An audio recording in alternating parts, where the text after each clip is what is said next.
தங்கம் விலை மதிப்பு மிக்கதாக மாறிய காலம் சுமார் 5000 முதல் 6000 ஆண்டுகளுக்கு முன்பே. கிமு 4000 முதல் 3000 காலகட்டத்தில் தங்கம் மனிதர்களால் விலை மதிப்பு மிக்க பொருளாக கருதப்படத் தொடங்கியது.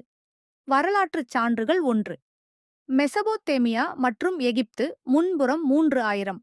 எகிப்தியர்கள் தங்கத்தை கடவுள்களின் உலோகம் என்று நம்பினர்.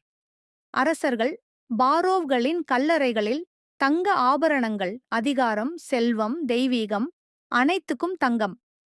அடையாளம் 2. இந்திய நாகரிகம் முன்பு கிறிஸ்துவுக்கு முன்னதாக 2500.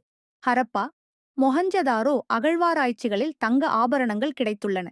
தங்கம் சமம் மங்களம், செழிப்பு, லட்சுமி தேவியின் அடையாளம். 3. நாணயமாக தங்கம் கிமு 700. லிடியா, இன்றைய துருக்கி நாட்டில் முதல் தங்க நாணயம்.